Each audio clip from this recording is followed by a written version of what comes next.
Hello and welcome to the Daily Aus. I'm Sam. I'm Zara. This week, a group of researchers have called for doctors to stop using the Body Mass Index, or BMI, to define obesity. It's a measurement system that's been around since the 1830s, but now experts say it might be doing more harm than good. Today, we're going to break down why this matters and what could replace it. Sam, this is such an interesting topic and one people have very firm opinions on. Yeah. But I think that before we get to, this latest news and how people are feeling about it, I do just want to start at the beginning. And I think a good place to start is by defining what exactly BMI is. It's one of those things that we throw around as an acronym, but perhaps don't think about very often. And also how BMI calculates obesity. What goes into it? So it's basically a mathematical formula that takes into account your height and weight and gives you a weight range and a scale that shows whether you're underweight, in the target range, or overweight. And it was developed in the 1830s. It's a very long time Very ago. long time ago by a mathematician who was trying to find what he called the average male body. So as we were learning more about medicine in the 1830s, there was About men? Only, of course. Yep. Then there was this drive to figure out a metric that took into account more than one measurement. And so even today, what's considered a normal BMI is between 18.5 and 25. A person with a BMI between 25 and 30 is considered overweight, and a person with a BMI over 30 is considered obese. A person is considered underweight if their BMI is less than 18.5. But here's where it all gets a little potentially problematic. Experts say it's an incredibly simplified way of looking at health. So the Butterfly Foundation, for example, which is Australia's national eating disorder charity, has called it outdated because it doesn't take into account things like muscle mass, bone structure, age, sex, or ethnicity. I mean, it's incredible when you think about all the advancements we've had in so many areas of health. The fact that we are using a metric that was conceived of, in the 1800s is fascinating. There was a study this week that called into question whether BMI is actually the best way to define obesity. Yeah. Talk to me about what they actually found in that study. So this study was a culmination of a number of different streams of research. And in 2022, researchers essentially made a commission where they were attempting to bring together all of these findings to almost once and for all work out whether BMI is the right way to be measuring obesity. And they had 56 leading experts in this from different countries. And what they found is pretty striking. So they found that under the current BMI system, someone might be classified as obese, but show no evidence of health problems or limitations in their daily activities. And on the flip side, somebody might develop obesity-related diseases without technically being classified as obese under the BMI structure.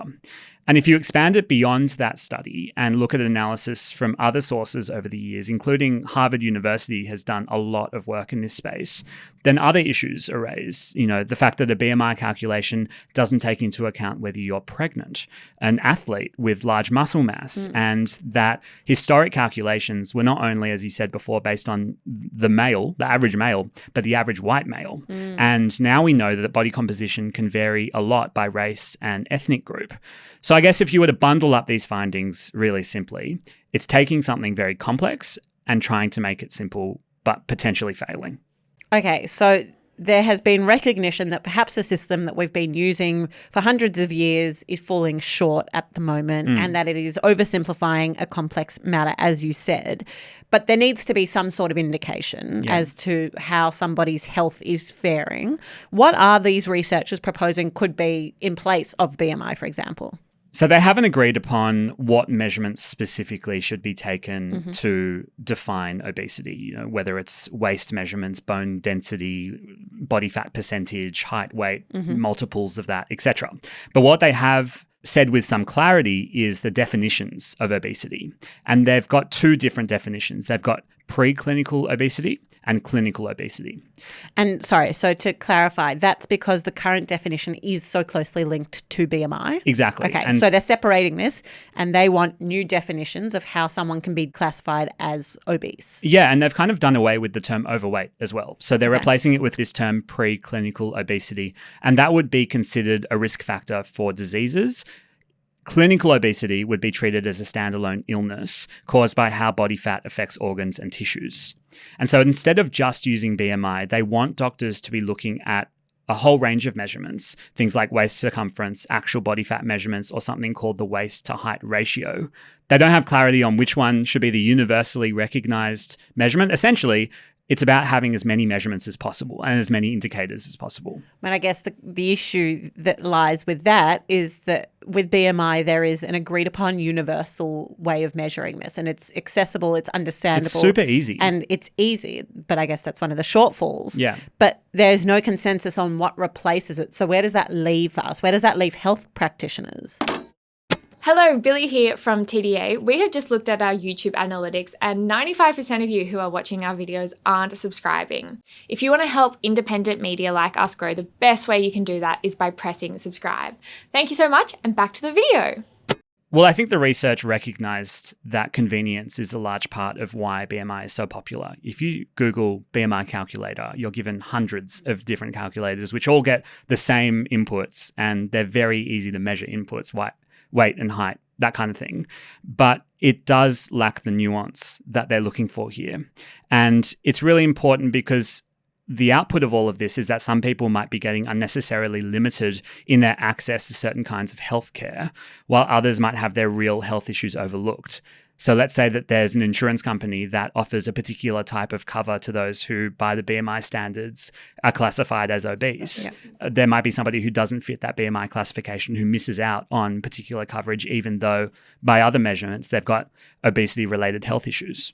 So you just touched on there the way in which definitions of obesity can touch other areas of society, as you said, like private health insurance, but also, I guess, policy and data collection and all of that. So can you just talk to me about what would happen if the definition were to change and if the metric of obesity were to change? Yeah, you're right. I mean, there's major funding decisions being made on how we understand the demographic makeup of Australia and what percentage of Australia would be classified as obese. It's a really interesting question. And as I was looking into both health insurance companies and government policy, what I actually found was right now, they're not that reliant on BMI. And it made me think that maybe we're stuck in a bit of a transition zone anyway. And this research kind of affirms that. So most private health companies have their own BMI calculators. They do their own BMI calculations when you're asked to put in your weight and height when you register for health insurance.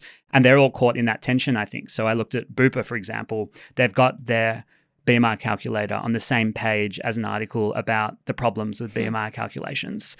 And then you go to a government level and look at policy. I was reading the Australian government's National Obesity Strategy, which was made in 2022. It's a 10-year strategy.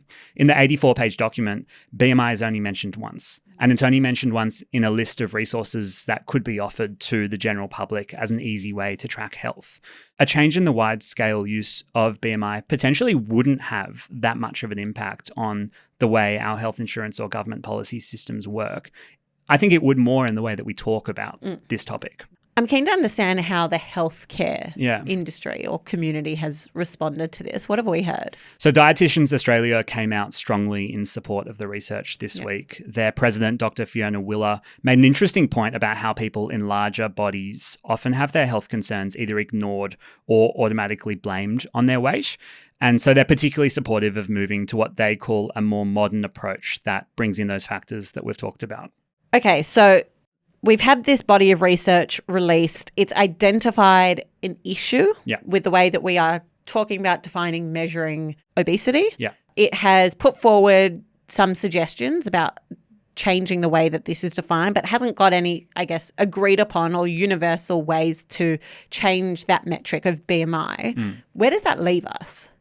So I think what the researchers say is the next step is to actually implement more complex definitions of obesity on top of the research we've already got. And what they're trying to get to there is what percentage of the population of whichever country they're operating in is actually obese by a more nuanced, complex, medically accurate standard.